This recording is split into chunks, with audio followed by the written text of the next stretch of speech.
baadhitaankii labaad ee lagu sameeyey Allah u naxariistay meydka marxuum Professor Cali Khaliif Galaydh oo lagu baadhay magaalada Muqdisho kadib markii uu ku geeriyooday magaalada Jigjiga 8 bishan Oktoobar ayaa shaaca laga qaaday. waxaa la xaqiijiyay in Professorku Allah u naxariistay uu geeriyooday cudurka COVID-19.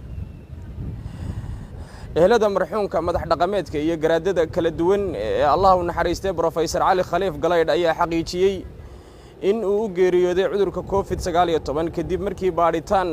labaad lagu sameeyay markii laga soo dejiyay magaalada Muqdisho. xaaskii uu ka tagay Professor Cali Khaliif Galaydh Maryam Cabdi Biixi oo iyaduna warbaahinta la hadashay ayaa waxa ay sheegtay in cudurkaasi uu geeriyooday isla markaana ummadda Soomaaliyeed waxa ay ka codsatay in la joojiyo propagandada laga sameeyay geerida marxuumka oo marar badan dadka qaar ay sheegeen in sababo kale uu geeriyooday. magacayga waa Maryan Cabdi Maxamed Maryan Cabdi Biixi baa la yaqaanaa. waxaan ahay xaaskii marxuum Cali Khaliif Galaydh. waxaan imid Muqdisho oo inaan ka qayb galo aniga iyo caruurtayda iyo eheladiisa gabadhayda Caaisha iyo Warsame iyo Saafi oo Cali la dhalatay iyo Cabdiqani Galaydh oo asna Cali la dhashay. kulligeen waxaan halkan u nimid inaan ka qayb galno duugti. waxaan halkan hadda aan rabaa inaan ka soo jeediyo mahadnaq gaara iyo mid guudba oon u soo jeediyo dadkii Soomaalida ahaa ee ehelada qaar ahaa qaarna Soomaali caadi iska ahaa oo Cali Khaliif Allah u naxariistay aad iyo aad isku xilqaamay dadkii uu Cali la joogay ee kilinka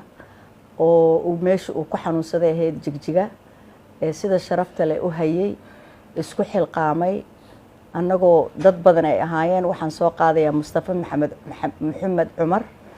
oo ah ninka u taliya kilinka. waxaan kaloo mahad weyn ayadan u celinayaa madaxweynaha Jamhuuriyadda Soomaaliya mudane Maxamed Cabdullaahi Farmaajo oo aniga si gaara ii soo wacay markuu Cali go'ay igana codsaday inaan u ogolaado inuu si qaran Cali u duugo. hadaladiisii waxaa runtii kamid ahaa inuu yiri Cali waa abtigay waa ninaan aad u qadariyo waxaan jeclaan lahaa duuqar inaan u sameeyo aniga iyo caruurta iyo eheladiisa walaalihiisa dhanna waan ogolaanay. geesta kale garaadada iyo madax dhaqameedka kala duwan ee Professor Cali Khaliif Galaydh Allah u naxariistay ayaa iyaguna waxa ay xaqiijiyeen inuu u geeriyooday cudurkaasi isla markaana waxa ay si weyn ugu mahad celiyeen madaxweynaha dawladda deegaanka Soomaalida iyo madaxweynaha dawladda federaalka ee Soomaaliya oo ay sheegeen in mas'uuliyad weyn ay iska saareen dareelcayntii tacsida iyo tiiraanyada iyo murugada lahayd dhammaan qaybaha bulshada ummadda Soomaaliyeed deegaan kastay ku nooshahay waa mahadinaynaa. waxaan si gaar ah u mahadinaynaa dawladda Soomaalida ee xarunteedu tahay Jigjiga madaxweynaheeda Mustafa Maxamed Cumar shacabkeeda odayadeeda dhaqanka xukuumadeeda. waxaan mahadinaynaa dawladda federaalka Soomaaliya ee madaxweynuhu horeeyo ra'iisul wasaaraha ra'iisul wasaare ku-xigeenka gudoomiyaasha golayaasha aqalka sare iyo aqalka shacabka. inta haddaan ka soo gudbo waxaa nasiib darro ah iyadoo geeri nagu dhacday dhimasho timid qabiilo iyo qoys iyo ilaahay hadduu kuu roon yahay ehelba dhibi soo gaadhay arrintii in propagando la geliyo aad iyo aad bay raantii dhimasho kale nagu noqotay. professorka ilaahay waqtigiisii yaqiintii baa u timid waqtigiisii baa dhammaaday xanuunka COVID-ka ilaahay sabab uga soo dhigay. ilaahay hadduu kuu roon yahay halkana waa lagu baadhay halkaana waa lagu baadhay. professorka Allah u naxariistay baan waxaan ka maqli jiray isagoo yidhaahda hebel raganimada meel xun buu ka raadiyaa qofka uu maagayo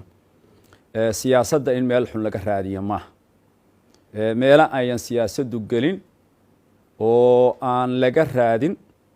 oo aanba loo dhowaan baa jiro oo dad geeriye ku timid in geeridoodii gacanta la geliyo oo la maroojiyo oo la xumeeyo oo calool xumo lagu rido aad iyo aad baan uga xunnahay.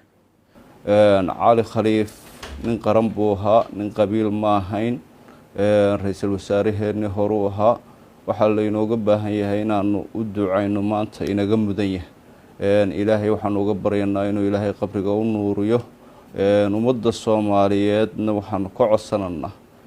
ciddii ay qadaafo ay kala gaartay inay soo cafiyaan marxuumka maanta waa inaga hooseeyaa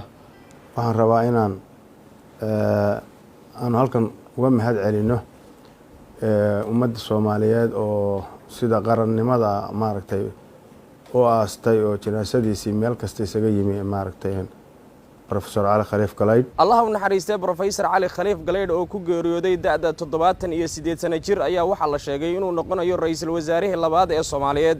ee u geeriyooday cudurka safmarka ee dunida saameynta weyn ku yeeshay ee COVID-19 Nuuridiin Culijoog Universal TV